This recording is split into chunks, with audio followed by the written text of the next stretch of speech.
Welcome to the final day of the Dreamforce 21 sessions. Our house band, Jane Blonde and the Goldfingers, won Best Video Concept for this mashup of Staying Alive and... No, I won't spoil it. You can see for yourself. Then we're going to focus on success, how to get a better ROI, lessons from analyzing 9 billion metadata items, Center of Excellence insights, and customer stories. So I know the band is itching to get going. Take it away. Well,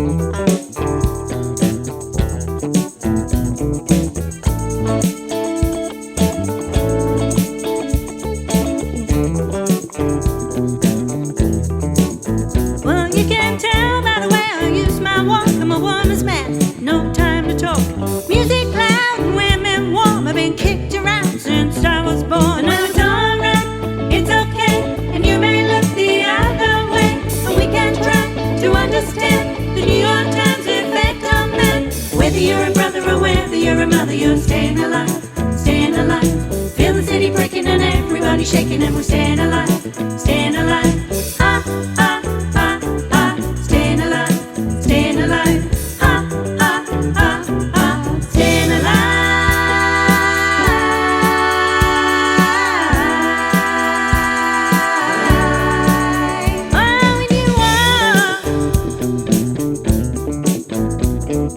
We don't need no education.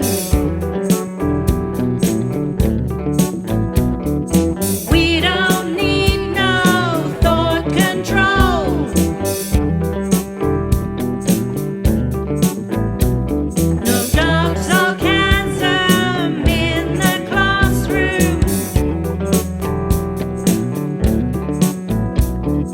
Teachers leave them kids alone, like going nowhere. Somebody help me.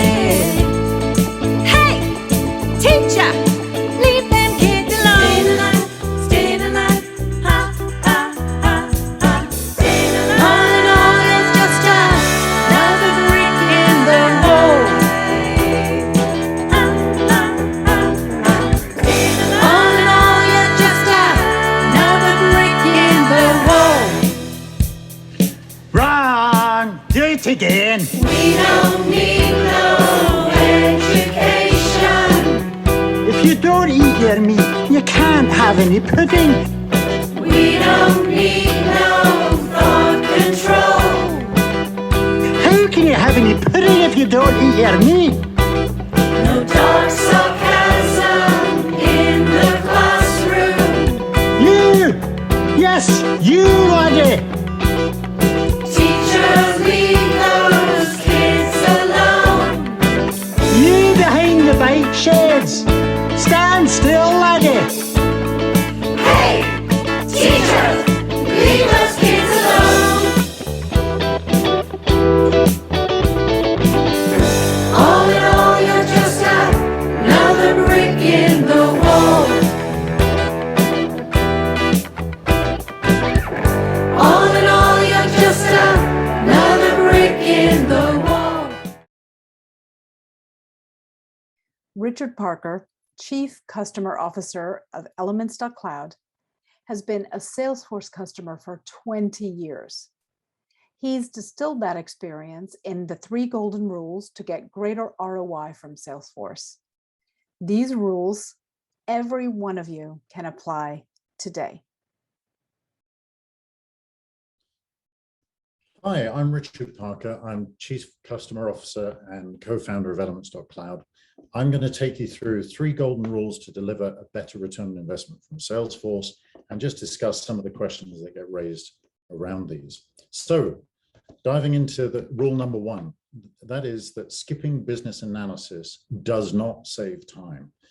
Now, it may seem like it does because you're doing less things, but the implications can be quite profound. Second rule, what you don't know can hurt you. Generally true in life, particularly true in a Salesforce context. Third rule, capture knowledge about your Salesforce org continually. There is no later.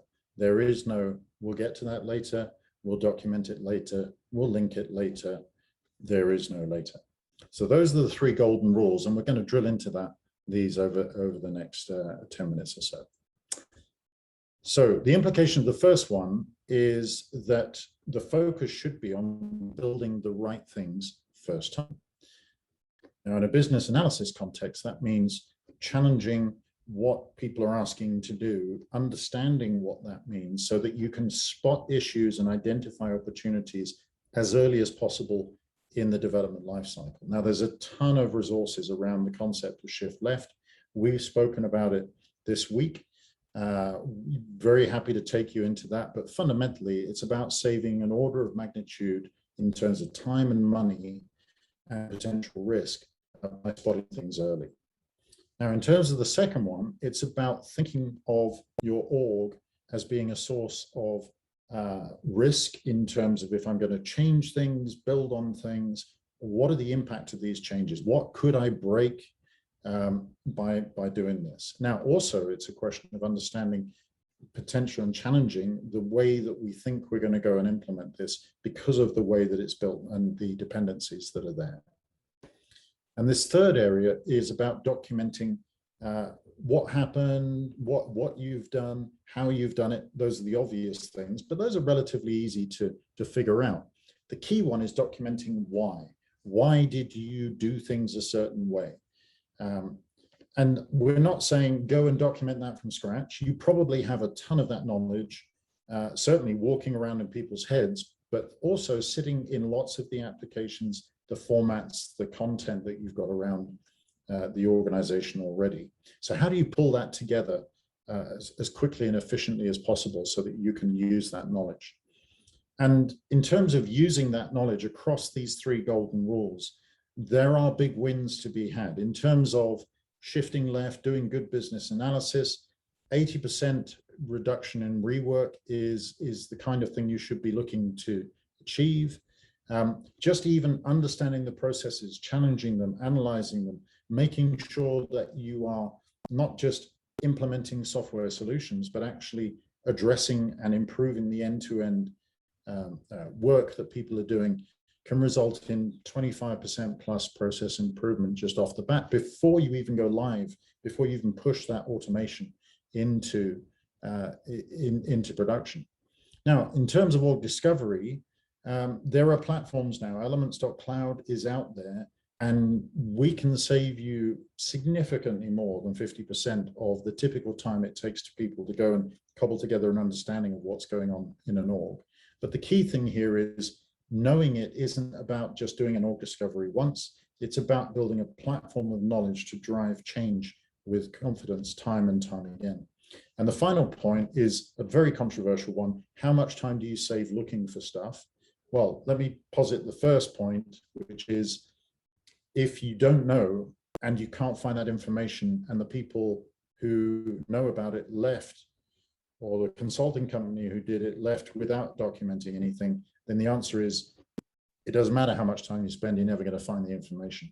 Even if the information is there, but it's not linked anywhere in context, typically IDC's studies over the years generically about trying to find stuff in corporations is in the hours per day to hours per week, trying to rediscover what's been had there. So I don't know what it is for you, but I can guarantee there is a massive return on investment around that.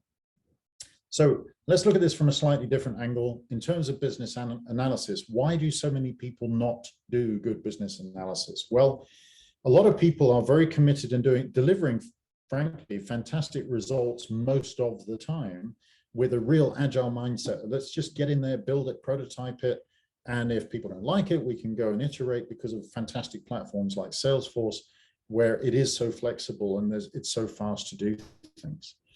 Agile doesn't actually mean no business analysis. What it means is an appropriate amount, what's necessary, but you still need to go and analyze it. So don't use that as an excuse. Another thing is clicks not code. I don't need to analyze because I can do it so quickly. And it's so simple.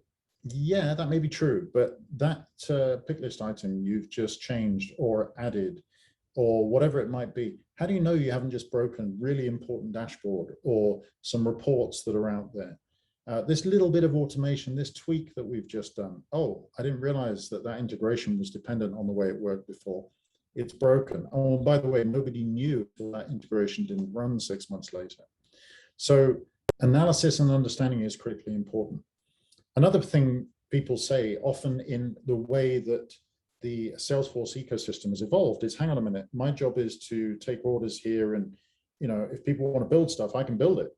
But if I challenge what senior management and users are asking for, I'm not being perceived as delivering value. Well, we would actually stress that if you are there to say, hang on a minute, why do you need that? And why is that important? And why does it need to work that way? And use 5 whys and other business analysis techniques, you can add a ton of value, even if that means that what people are asking for doesn't stand up to that and they don't get it built. That is not you stopping and not being helpful. Quite the opposite. That is you being incredibly valuable and making sure that the right things get built and the wrong things don't. Another thing people say is, but hang on a minute, I've got a list of user stories here. We ran some workshops. I've checked them with the users. They sign them off. We're running good user acceptance tests. Those get signed off. We go live. Surely our users will be happy. Well, if no one looked at the end-to-end process, the end-to-end user experience, rather than the user stories along the way in a spreadsheet or as a bunch of Jira stories, if no one challenged, okay, what are we trying to deliver here from an end-to-end perspective, it's quite possible that it won't be used in the way that people intended, or that the same users who said, great, yep, that'll do it, turn around and go, oh, no, we never use that. It doesn't really work for us. So business analysis is also about driving better adoption, better return on investment from that perspective. The final point I want to make here is people are increasingly relying on DevOps solutions, fantastic as they are for building things right and catching conflicts around integrations and in sandboxes and so on. If you can catch them earlier, if you can catch them during design, if you can catch them so that you plan sprints in the right way before you even get to the validated user stories, you can save an order of magnitude of time and effort. More than 80% of rework, and from a process perspective, if you're driving that side, you can make significant process improvements. Moving on to the org discovery side, a lot of people say, but hang on a minute, there's various buttons I can press, there's things I can do. I don't need a strategy to build up knowledge. I can find that out on demand. Well, yeah, you can, but how much time are you wasting every time you do that? And a lot of people say, well, hang on a minute, those things are free and I can put them in spreadsheets and I can manipulate them and I can search and I can do stuff. Great. Is free really free though? Because you're having to do it every time. And those utilities and spreadsheets aren't necessarily giving you the answers for today. It was when you ran that report. What happened in the last 24 hours? What happens every day when things change? So having a platform like Elements.cloud that looks at your org and syncs that information every single day and highlights the changes, phenomenally important.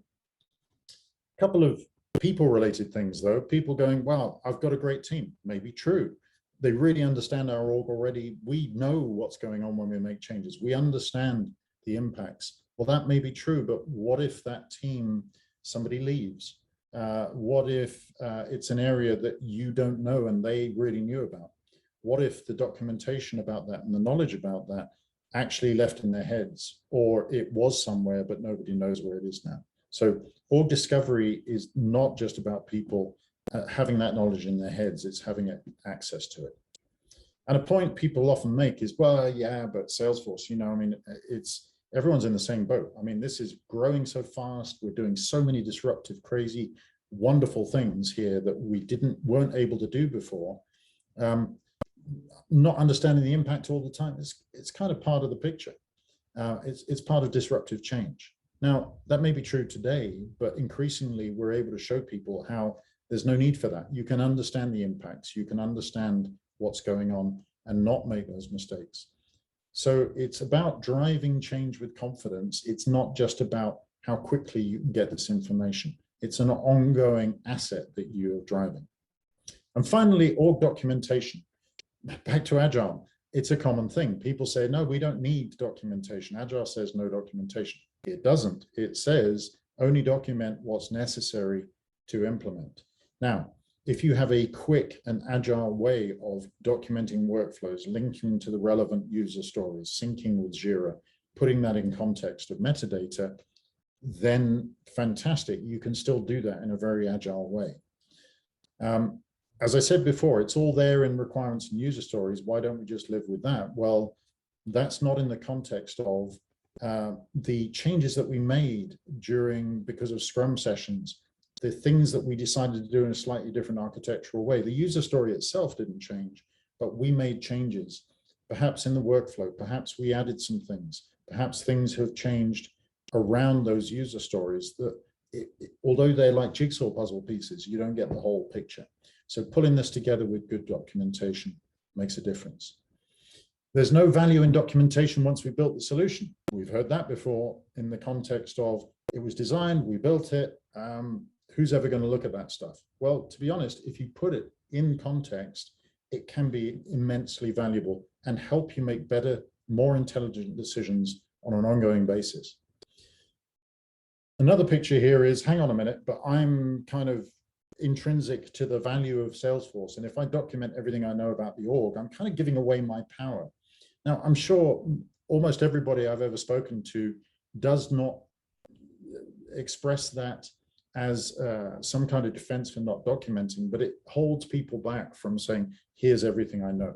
The reality is, with where Salesforce is growing in the org, growing in the world today, the demand for skills, the demand for people's time to focus on driving change at ever increased pace means it's quite the opposite. The more you can document well, the more you can succinctly capture what is going on in the org, the more valuable you are to your employers, to your customers as a consultant. And the final point here is it takes too long. That's what a lot of people say. I haven't got time. I'm a consultant. They're not paying me to document. Or I'm on a project here. They haven't put any time in. Well, make it a deliverable. It's very easy to defend the value of quickly pulling together while it's there in the moment, the knowledge that you need to understand how to build on this, how to change it in the future. So save hours per week. What is it for you? Let's work together, engage with us. There is no question for some people, this is making something possible that isn't possible at the moment. For others, it's definitely addressing an ability to deliver more value more quickly, to increase the speed, reduce the time to value in terms of implementations. So whatever those numbers are for you, I guarantee there's return on investment to be had there, as well as building better quality over time into your org. So some actions to take away. First is there's a bunch of resources behind this that you can dig into. If you haven't actually engaged with Elements before, you can go to our website. You can book time with us, or you can go and register and start a free proof of concept. There are resources, there are videos, there are courses, things we've run this week. There's an academy, and go and witness for yourself the power of UPN, Universal Process Notation, or on the process side of business analysis. In terms of org discovery, you can embed that into every implementation as a starting point, just by literally plugging in a few minutes, sync, and get knowledge and insight straight out of the box, automatically generated. As I said just now, include org documentation as a deliverable, and your repository of knowledge, your asset, will grow with you over time. And there's some links here to some resources. There's great process mapping courses, both in Trailhead and if you're a consulting organization in the Partner Learning Camp. There's an entire org discovery process that we've built. We did a session earlier this week as well. You can look for 10 lessons from analyzing 7 billion metadata items. In fact, more than that, billions of metadata items can be delivered through that link. And the 3 Golden Rules article, looking at other aspects of this there to be had as well. Thank you for investing the time. Look forward to engaging with you. And just remember to live by those 3 golden rules. Thank you.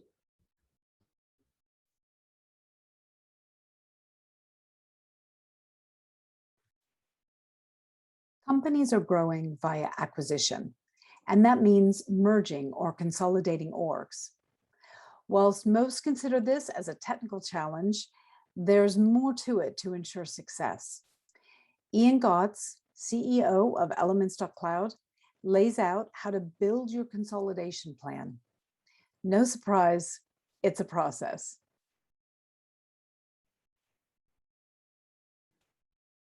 Hi there, welcome back. Another shirt, another guitar. So this is all about org consolidation. So first of all, I think the idea of org mergers and consolidations is now becoming the norm, not the exception. We've heard over the last 2 years more and more customers who are grappling with multiple orgs and they're trying to work out how to combine them. And why is that? First of all, M&A is accelerating. So every time you acquire another company, then they're probably going to have Salesforce, and therefore you've now got to take their Salesforce org and merge it into the existing Salesforce org. But the other thing that's happening is that Salesforce often was being sold departmentally. It's been sold into different divisions. And now companies are taking an enterprise-wide approach to Salesforce. The CIO is looking across the patch and going, okay, I've got 15 orgs here. How do I consolidate them, or do I need to consolidate them? So I think we're seeing more and more of this happening. And as Salesforce is becoming more and more of the strategic enterprise platform, the customer 360 platform, we're going to see a lot more of the challenges that of merging these orgs. So I think the first thing is that this is an operational, not a technical issue. People go, okay, right, we need to merge the orgs, right? Let's start looking at the data. Let's see how we can put them together. But what's driving this is actually an operational issue. If we are merging these two orgs, presumably it's driven by a business need, which is saying we want to try and streamline, get some consistency over how the way different business units are operating. So we need to take this from an operational perspective before we rush into thinking about technically how we're going to implement it. And that means managing the politics, managing the consolidation of how business operates across maybe different business divisions, different departments, different countries. So again, it's an operational issue, it's an organizational issue before it's a technical issue. So one of my comments is hope is not a strategy. So when we start looking at the decisions about how we're going to merge these things, we need some good solid analysis, because this is going to be a major exercise. It's going to be a huge cost in terms of the development time. So we need to make sure that the decisions we make are rooted in good solid analysis. And we can't go on hunches or tribal knowledge or just limited analysis. Oh, this org we should throw away, it's too complicated, or these two orgs look like they're the same org, we can merge them. We actually need to get into the detail. And the devil really is in the detail. If we don't get this right, we'll end up with something that's worse than separate orgs. So we need some rigorous analysis, and that starts with understanding the business processes. Understanding what is the process in Division A of how they do sales? What are the different sales stages that they go through? When we're starting to think about, okay, how does customer success work? Are we going to end up with one customer success team that supports all the different business divisions and therefore one unified set of processes? Or are we going to end up with separate processes? And therefore, how are we going to support that from a Salesforce perspective? Do we need separate orgs? Do we need one org with actually different dimensions? That's the first thing. The second thing is we need to then understand the configuration of the orgs that we're looking at. And I said you've got org 1, then you've got org 2 and N. You may end up, I was talking to a customer the other day, 55 different orgs that they're trying to merge. 4 different business units. So the discussion then was, do I want 4 orgs or 1 org? Clearly, I don't want 55 orgs. The worst situation I had, not from our Salesforce days, but when we were involved in SAP, one of a big global telco had 139 SAP instances. Just frightening. So we need to think about not just with once we've thought about the operational process, we now need to do the detailed analysis and say, okay, what's in these orgs? Let's build that metadata dictionary. Let's understand the complexity of the org. Again, another little story, talking to a consulting firm last week. They said they've been brought in to do an org merge. They ran Elements against both of the orgs, and they discovered one was War and Peace and one was Dilbert. And merging those was just going to be impossible. So the first job was not merge. The first job was understand how much simplification could take place. So again, something like Elements can do that heavy lifting, can do that automated org analysis and get you a good readout of what's in the org. But the second thing we'll do is also tell you about the data analysis. We'll understand which fields are populated, which aren't. We'll tell you by object which are the most heavily used objects. So again, so you can start to make some decisions on how you're going to do your org merges rooted in really solid analysis. And again, using Elements, that analysis is done every night. So you make some changes, implement some new managed packages, you delay your decision by 3 months, you've still got an up-to-date picture. And again, what we're hearing from consulting firms who are going in and doing that org analysis, it's halving the time it takes them to do that analysis. And they're getting a better answer because it's constantly up to date, it's in a metadata dictionary. So if we've got some analysis, we now need to agree the strategy. And there are 3 answers. I know there are 4, but actually there are really 3 answers. First of all, we've realized that actually the business processes are so different and the go-to-market is so different that it doesn't make sense to merge the orgs. There's no business case to do that. We will keep them separate orgs. And that's a valid answer. The second is that we're going to create a brand new org and cherry pick the best bits from the different orgs based on the consolidated business processes.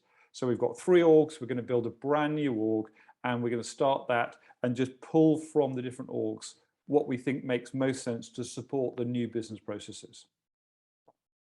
And then the last option is you choose a master org. So you've got maybe 3 orgs, you choose one and go, right, this is the one that we're going to keep. And then we're going to pull features in from the other orgs. That's 3A. 3B is you take, again, a master org, and then you put all the configurations from all the different orgs into that one org and you clean it up later. That's a really bad idea because the chance to clean up the org is where you have one master and you start to pull things in because there is no later. You said it will clean it up later. You'll never get round to it. So I think that is not necessarily the best approach. 1, 2, and 3A, I think you should be choosing across those in terms of your strategy. And then you need to execute on that. And clearly there are some huge benefits in doing this.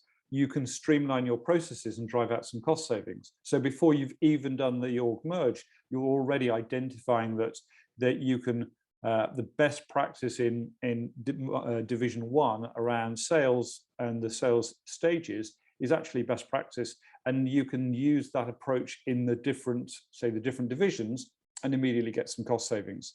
So this is a business process activity first in terms of understanding how to consolidate, and you'll drive some savings out there. And we've seen up to 25% of waste being driven out just because of that, the business process mapping. And of course, Elements that will support you there because we're a business process mapping tool. The second is a simplification of the tech stack, getting rid of managed packages you don't use, simplifying maybe some of the integrations. There are integrations which are there which are never used anymore. Both simplifying that, saving performance, saving maybe license fees in terms of that consolidation. So that's that point. You can consolidate licensing. Maybe you don't need those managed packages which you're paying money for. Maybe you've got multiple managed packages or multiple licenses that aren't being used. So you can get some immediate cost savings there. What are the red flags? What you should be aware of? The first is insufficient business analysis. Let's not rush into the merger of these 2 orgs before we genuinely understand what the business benefits are, how the business processes are going to work. Otherwise, we end up just with quite a complex org, and we haven't driven out any of the business benefits of doing this. The second thing that we see is the politics of data ownership. I own the account object, and therefore I'm going to make it work for me. So it's business unit 1, business unit 2, and 3 are now going, well, hang on, we use the account object too, so we need our changes there. So we need to make sure that we're managing the politics of how everyone is going to work with that one org. And then the last thing is we can quite often end up with overly complex architectures if we haven't thought through the streamlining, or we're trying to build one org that supports multiple very different businesses. And we see that a lot with where people have got just a ton of different record types. A phrase I'd say, record types are like glitter. Once you've got them, they're really, really hard to get rid of. So you need to be very wary of just putting everything in and saying, okay, well, this business unit's got 7 record types, this one's got 15, this one over here. And then you end up with all these different record types. And again, you never get to do that consolidation. And all you're really doing is you're just lumping all of those orgs into one org. And really, you don't get any of the benefits out of that. So I think this is a huge opportunity. It feels like a big lift. It feels like, oh, we've got to go and do all that business analysis. We've actually got to do the technical analysis. But it's your opportunity to redesign the business operation to drive it for agility. And now, of all times, we need to have agile businesses. I mean, if COVID has taught us anything, it's that those people who can move fastest are those that are going to survive or thrive.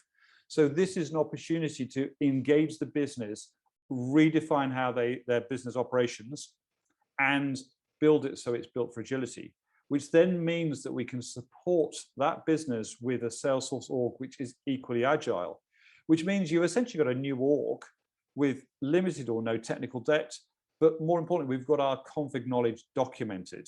We actually understand why we've made those changes, and you can start from a really good point, and therefore release cycles are faster, release rollbacks are reduced because we've got a clear understanding about how the org's been built, the impact analysis of making changes, which means we can run faster. So as it says there, carpe diem, seize the day. This is, if you have an opportunity for an org merge, don't think of it as a huge technical challenge. Think of it as a huge business opportunity to exploit the power of Salesforce and take a huge leap forward in terms of business agility.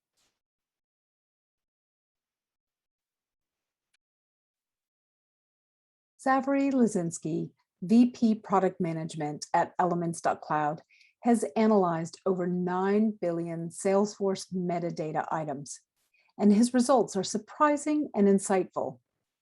He lays out the lessons he's learned so you can improve your Salesforce ROI. Welcome, everybody. My name is Ksawery Lisinski, and I'm the VP of Product Management at Elements.cloud. Today, we sync over 1,000 Salesforce orgs every day.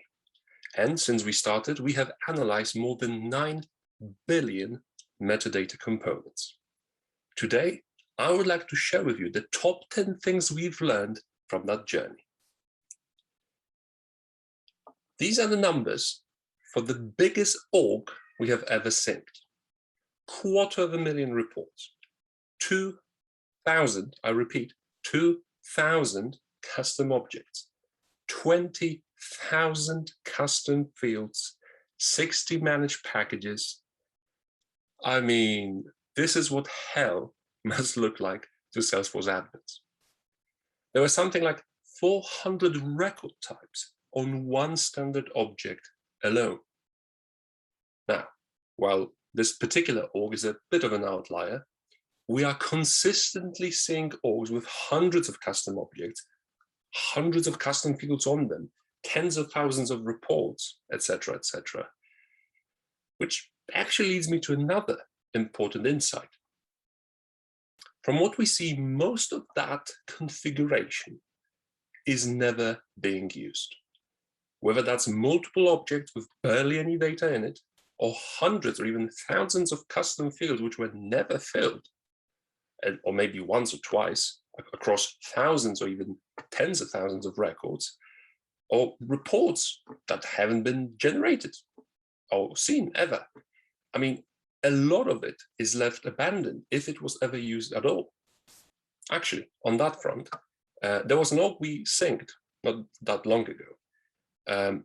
Of all the dashboards that were created in the last year alone, more than half were never opened or viewed by any user.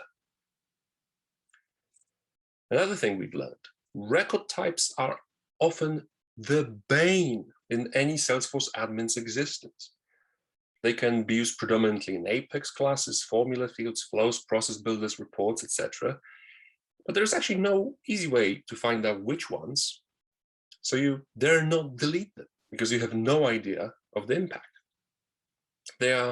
We find a huge source of technical debt, especially if you consider that every picklist value in a picklist field has to be mapped to a record type. So a quick segue, the scariest we have come across is 255 record types on opportunity, where there were 130 picklist fields, and some of those picklists had more than 100 values in it. This resulted, and I'm roughly quoting here, in about 5 million record type mappings. You know what's another thing that sticks? Your managed packages. We constantly see orgs with tens, sometimes more, in few instances actually more than 100 managed packages, most of them not being used, and most of them extremely difficult to remove. I mean, managed packages have an amazing tendency of inserting themselves into so many standard objects and so many layouts that most people give up trying to uninstall them. And they're not going anywhere. Let's talk about everyone's favorite subject, which is technical debt. COVID has obviously accelerated digital transformation and the need for that transformation, which usually means faster development. But we are seeing staggering levels of technical debt that is stopping organizations, even today in 2021, from migrating from Salesforce Classic to Lightning. We are often hearing, throw all that investment, let's get rid of that org we've been using for the past 5 or 10 years and let's start fresh. Well, this is obviously a huge risk operationally, a huge cost, and a huge wasted opportunity. Surely the answer should be to continuously work at reducing technical debt every day, every sprint, every release, not just letting the situation spiral out of control. Now, I've kind of mentioned this already, but let me reiterate that point. Fields are everywhere. The top 5 standard objects, the lead, account, contact, opportunity, and case, often hit custom field limits. I'm not surprised anymore when I see an org with 500 or even 800 custom fields on multiple objects. This is because teams fear that deleting a particular field will break the org. The common practice is to hide or deactivate fields, but never actually delete them. We've seen examples of orgs with extra custom objects. Great example, there was one org where alongside a standard object opportunity, there were 2 custom objects, opportunity 1 and 2, because obviously there weren't enough fields to go around. You can hardly blame admins, however, architects or business analysts, for staying clear of deleting fields, because we regularly see fields which have hundreds or even thousands of first order, second order, third order dependencies, meaning there's a whole number of automations or reports that can be affected. And looking at a dependency graph like that, I mean, it would only be natural for any human to just say no. Another thing we have noticed, Salesforce is increasingly being connected to more and more systems. And it is never just one tool. It is always a combination of custom-built integrations, managed packages, direct integrations from installed apps, the apps your sales team installed last year haven't told you about, and those set up via integration mapping tools like MuleSoft. And that just adds a whole new dimension to dependency complexity. A big reason why it is so difficult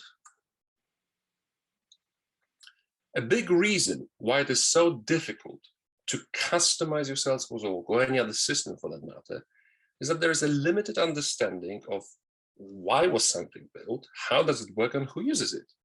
And from what we can see, 99% of orgs do not even have help text or descriptions filled out on most of their metadata.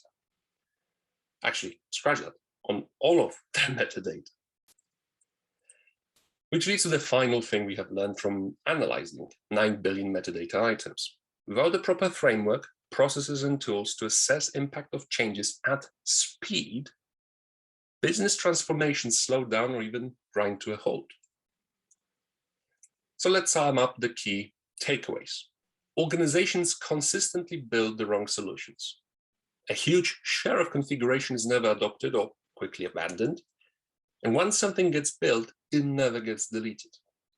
So the key takeaway really is technical debt and the lack of ability to navigate through it completely kills business agility. So I hope you enjoyed it. Please check out these helpful resources that are available on the screen. And if you'd like to continue this conversation personally with me, if you'd like to share your horror stories, then reach out to me through email or LinkedIn. The 10K Advisor survey showed that 91% of the most successful customers they talked to had a center of excellence. We hear from COE leaders and consultants how to get started, the benefits, and building a business case. We've hosted a number of Center of Excellence roundtables, and there was so much value, so many insights, and you'll find those captured in our app.inspiringexcellence.cloud. But I thought we'd try and pull some insights from 6 of those experts together for a short session for you. But first, we need to think about what a Center of Excellence means, just to level set it. So we think about it as 13 pillars, and you can see on the left-hand side the list of the activities. And before you say, but I can't have a Center of Excellence because I don't have 13 people, these are skills, not roles. So these are the different skills that you need to have in place amongst your team. So the second thing is it's phased. That means that you don't need to have every single one of these capabilities in place from day one, but by the time you have a sophisticated enterprise level implementation of Salesforce, then you clearly need the majority of these in place. And finally, these are solved problems. This is not something that you need to try and make up from first principles. Some of us have been around IT for 20, 30 years, and the principle of a center of excellence has been true whether you're thinking about SAP, Oracle, custom systems, but now Salesforce. And 10K Advisors researched some 300 customers, and they discovered that those with the highest return on investment had a center of excellence in place. So there clearly is a business case and a justification for establishing your center of excellence. Now, I said that this could be phased. And if you look at this chart, if you're a small organization, now that doesn't mean necessarily small in number of people, but small in terms of sophistication, you don't need to have all of these in place. So if there's a white dot, you don't necessarily need it, but if there's a red dot, you absolutely do need it. If you look at the right-hand side, when we consider you to be a large organization, by large, I mean sophisticated enterprise use of Salesforce. So you could be a relatively small organization, like an investment bank or wealth manager, where you don't have very many people, but due to compliance, due to the nature of your Salesforce usage, you need to be considered large. And as you can see on the right-hand side, if you are large, then you need to have every single one of those pillars in place. Now, you can find out more about the Center of Excellence at the end of this short session. There's a series of resources. But what I really want to do now is turn it over to our 6 experts and get some insights from them. You know, I think for us, it was an instance of a little big bang because our COE was created as a result of a really large acquisition. So NTT Data bought Dell Services. And so we had to figure out rather quickly what we were going to do for this really combined organization that became NTT Data Services together. And so we really quickly figured out that to have a successful implementation of Salesforce, it was going to require all of those things that you detailed, all of those skills. And so we definitely identified we needed the COE to be stood up immediately, and it needed most of those things immediately, including the change control and the governance right away. Right, we needed that, all of the documentation immediately, so that we had everything to look back on from day one. It's really enforcing the cross-functional collaboration. You've heard me mention cross-functional a number of times. Cannot be more important to really identify the level of commitment that's required across the entire organization, and really, the accountability, right? It's who's accountable for what, how are we measuring those successes, the value, and at the end of the day, even the deliverables, right? Are we on mark, on target, so that we're communicating, we're setting the proper internal organizational expectations based on the tools and the technology that's being delivered. I think the last comment I like to share, and I'll echo this, it's less about the technology, but more about the business process, and the people. I think it's a push of Salesforce. Salesforce is, when we implement it, it's an enterprise system that's living, that's changing. They have 3 releases a year. It's focused on the front office. So you have sales, marketing, customer care. All those organizations are always changing the way they're interacting with the customer. So I think the platform itself requires a center of excellence that you could keep up with the opportunities that you have to service your customers better constantly.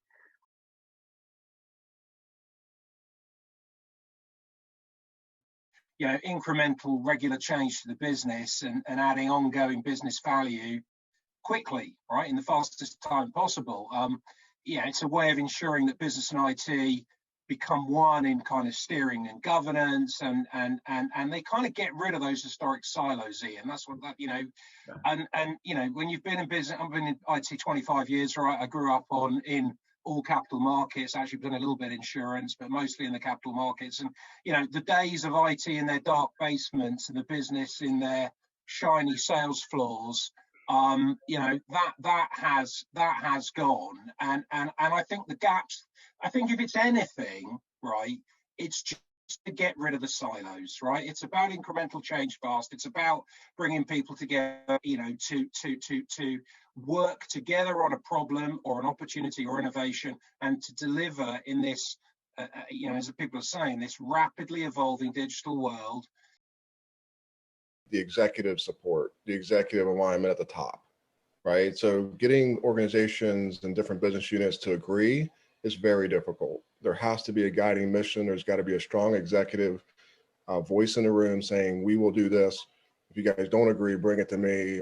I'll help make the decision. So I think the executive alignment, and then of course, exactly to your point, the change management and everything underneath, advocates that use the system, that are involved throughout the program to evangelize Salesforce. We find a lot of organizations, especially sales organizations, they think of it as big brother. I don't want to record what I'm doing because, I'm a good salesperson. I don't need to do it. But it's more about how does it help you sell more and keep organized and grow the business. So there's all that kind of communication that's really important. So ground up and then top down. I think for me, the COE encompasses the industry standard of all the people, processes, and the tools around Salesforce, right? Because it has to be the intake mechanism for all of our enhancements, projects, as well as all the governance, the DevOps, all of the things that encompass Salesforce and all the integrations we have with it. So it's all of the processes and the tools, but then the team that supports it. And not just my team that reports to me that technically supports Salesforce, but the business that supports it, that provides us with the requirements and, ultimately the chain of, leadership that also sponsors it, approves it, provides us with funding, All of those people are part of our COE and the ecosystem that is Salesforce. So if I had one or two choices in the environment I'm in now, given the scale and the growth, starting with a program management office in essentially driving a framework around how we're executing against digital transformation cross-functional initiatives is bar none extremely urgent. It's critical to our business. We want to make sure that we're making the right investments and we're getting the ROI. Second to that is change management. And I put change management and governance kind of in the same bucket, if you will, right? We need to understand what the impact to not only the organization, but to the process, right? And to the people, and ensure that we are educating even more so today, right? Because we are in this highly, disparate working environment, right? You don't have the the user doesn't have has less of a flexibility to go over to a colleague and say, hey, can you help me out with this? They just rolled out this new workflow. I can't figure it out, right? We're removing that. So we've got to pay special attention to ensuring that we're educating, training, and enabling our employees against change management.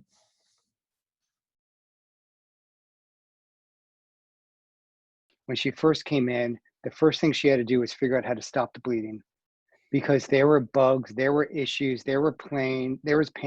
There wasn't time to go hire new staff. Like, there was immediate things that she needed to go fix right then and there, because it was stopping the backlog of everything else that they wanted to do. So the first thing that I think you got to do is leverage Elements, do some rep rides, figure out what's going on right now and fix those things, and then start looking at that backlog and figuring out where you're going to start adding the most value. To me, it's these basic steps that if you're walking into a brand new COE, brand new company, brand new client, from my side, if I'm as a consultant hat on, let's stop the bleeding so we can move in and start getting real value out of this platform that you're missing. And I'll be quick to say it's okay to stop, right? If everything's on fire and everything's a disaster, it's okay to stop for a second and get everybody together, build your COE, build your plan, talk about your strategy, what's working, what's not working. DevOps is a great example of that, where we see DevOps off the rails. One of our clients is very big in custom software development and takes the same DevOps methodology, applies it to Salesforce, and it blows up. And releases take weeks to prepare, and they have tons of bugs and defects and all this other stuff. It's okay to stop. Like, raise your hand and say, we need to pause for a second, collect, what's working, what's not working, and let's redo this. Let's rethink this and get it straight. Because if you're putting out fires all the time, you're not bringing the value. You're not bringing, what you really need to bring to the business. It's so important to sometimes pause and think about it. I had 8 people working for me in that role, and they decided that we would reorg and assign everybody with under the quote unquote COE umbrella to me. And so my team became 11. And that's when I started the COE journey for real, what I would call it. We started then knocking off the things that were on your list of your pillar list there. And now I think we're probably, after almost 3 years, almost a large. We still don't do prototyping. We may not do 1 or 2 of the other items in your list. I know our PMO function within the COE is still very, very small, but we do have an intake process. Most of the other things that we have in place have happened in the last 3 years. So it's completely different than it was when we started this process in earnest. We now have a framework, a governance process, tooling we've added. We grew from 11 to, before the pandemic, 85 resources, split shore staffing model. We've partnered with Accenture for our technical resources, and really have put everything in place since then. All of our teams We're back down now since the pandemic to about 40 to 45 resources, basically in a keep the lights on mode, waiting for more funding to start coming through as hospitality starts to pick back up. And yeah, but everything has changed. I mean, we started off, like I said, far left of your slide, probably small, and now we're somewhere close to large, with implementing consistent processes, tool sets, the governance process, our entire SDLC. The most important thing is to just start, right? If you get an analysis paralysis, you're going to go nowhere. And I think just take that first step and start something, because whether you're in IT or whether you're part of the business and you're responsible for standing up a COE, or nobody even knows it's needed except you, and you just think it's needed, take the step, try standing it up, because it's worth it. And I would do it as soon as possible and as quickly as you can. It will help your implementation no matter what, and it will increase visibility to you personally. It will increase visibility to your implementation. It will help, decrease your technical debt. It will help you map out your processes. It will help you in all sorts of ways you didn't even realize, but you got to take the first step, right? You just have to do it. And your business will look to you for leadership and expertise on how should we do it? What is the methodology we need to use? And so, start somewhere, but don't just get stuck. We really couldn't do justice to the level of expertise and the experience that we've assembled with just those 6 people. Obviously, the round tables that we ran, there are many more people, many more experts. So there's some background material here. There's a white paper. You can register for the next round table, which is in October. You can go to our channel and watch the previous round tables, or you can look at the 3 minutes insights on the Inspiring Excellence app, where we've taken 2 or 3 minute insights from a number of the different Center of Excellence experts. Or of course, you can continue the conversation with us. So go to Elements.cloud/book demo and organize a time to have a conversation with us.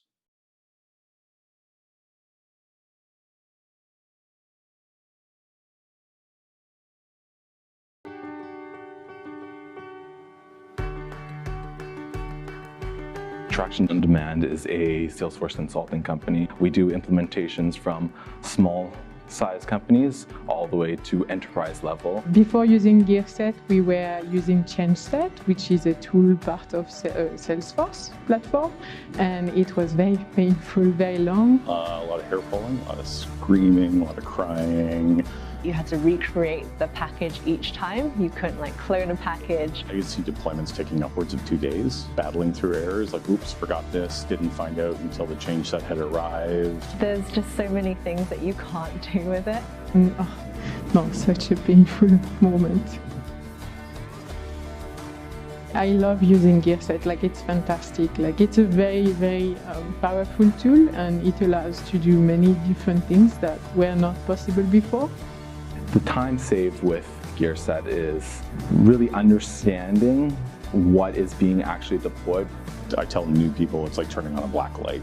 You can just see everything that's different. GearSet allows us to more stringently look at what the XML is, what are we actually deploying, what are the permissions. And from there you can decide that's relevant, that's not relevant. You can spot things you've forgotten about. I think it really enables new people to come on and have this user intuitive tool so that there's less time ramping up and there's more time doing the work that they need to be doing. How many hours has it saved me personally? I'd say could be thousands. It's definitely a time saver, and it will help you sleep better at night.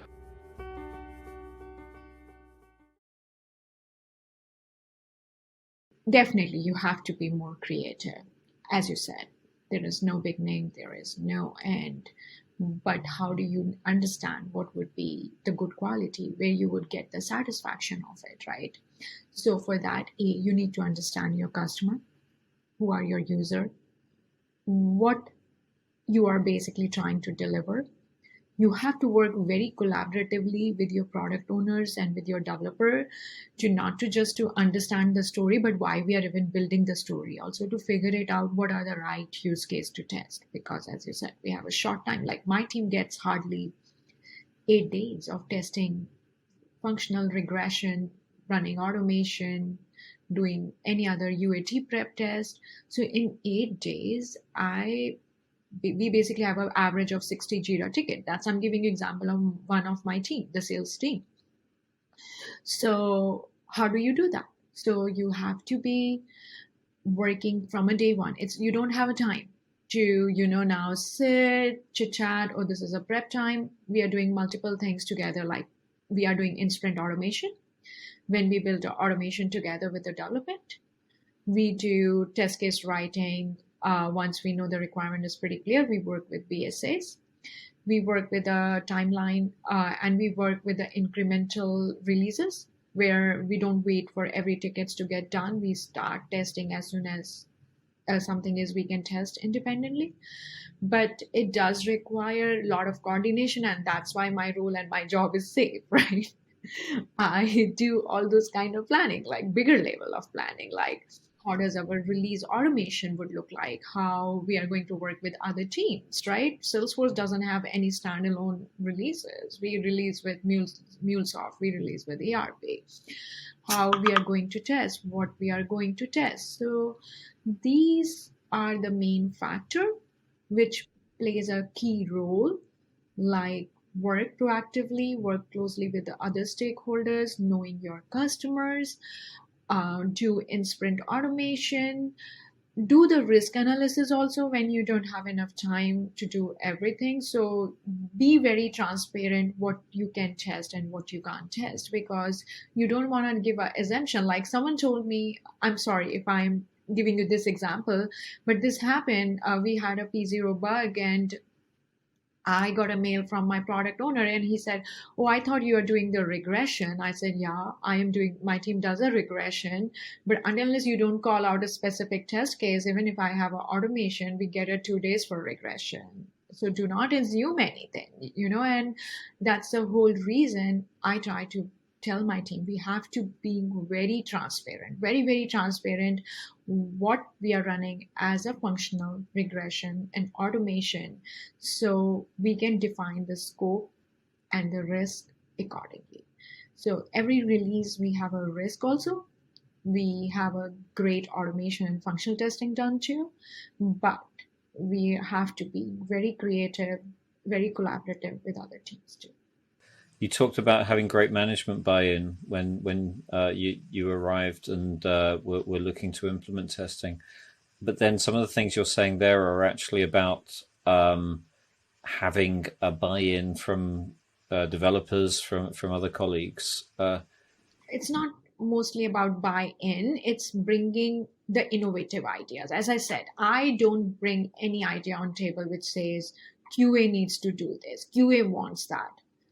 My always statement is, if we do it this, if suppose I gave you the example, right? Regression. Like I told my product owner, I'm happy to do as much as of regression if you would specify to me what exactly you want. So it's not like I'm saying no to them. And you also know that they also realize like they just can't say do the regression for 2000 test cases when you have like 2 days for release, right? So it's become very collaborative effort, right? And then when you do this kind of collaboration, same for automation, right? I never promise for anything to build 100% of automation. I never do that. I said, we will strategize, we will share the ideas with you, and we will take a plan ahead, but there is no 100% automation is ever happening. So don't assume those things. I'm being very transparent. Like if someone says, oh, you run regression, I will just sit down with them and show, oh, this is what we are running. and you should be aware of it. Just do not label the thing functional regression, what it is, what we are doing it. So being transparent about it and get everyone involved. Like, this is a testing would look like for this release.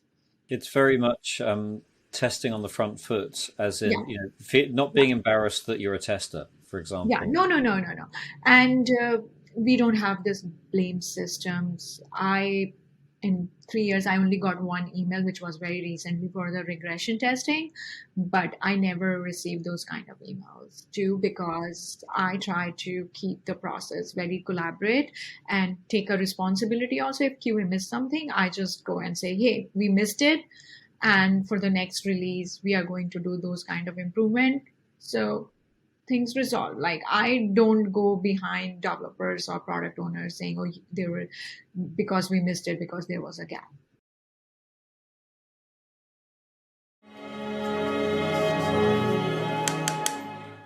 We just happened to, I don't know if any from your any clients from you had problems with the new release, the winter 21, but we did. And actually Elements helped us to figure out what happened. So this is a great scenario for us, and with Elements and own backup, we were able to solve it like in probably like 2 or 3 hours, and that was very quick for us. I can make a business case and say, hey, this is going to help us keep everything tight and clean, and we won't have these problems anymore, because we're going to be able to keep it cool, keep it casual. We took longer to get to the tools that being in the tools took us to figure it out. We were pointing to another problem. We thought it was something else. And then we said, this is not the problem. It's not the middleware. The debugs logs for that, they don't have an error. So I said, oh, we have Elements, we have own backup. Let's run the softwares and see what's going on. Mm-hmm. Elements, we didn't run anything. We just went back to the email for the changes of the night before. Yeah. This is it. Just go own backup, restore, done.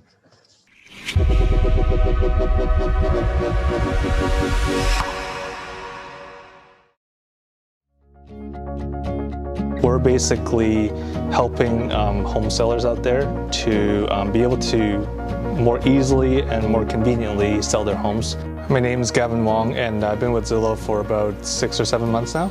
And so I'm the Senior Applications Analyst here, basically managing the entire Zillow Offers Salesforce org. So our old process used to be like, so everybody create the change set. Like, we didn't have a deployment, like a release schedule or anything. So like, oh, we finished this product, let's deploy it. It was pretty rocky. Yeah, we used, for a while, we used a single sandbox for development. We used, I did a lot of code reviews in Notepad and, using random diff tools, and things were messy and, very complicated. The big challenge we ran into is our org has gotten so large that our change set deployments were taking up to 9 to 12 hours a lot of times. And we had deployment times up around like 8.5 hours, 9 hours. If it was really, really bad with a lot of code, it would be, double digits.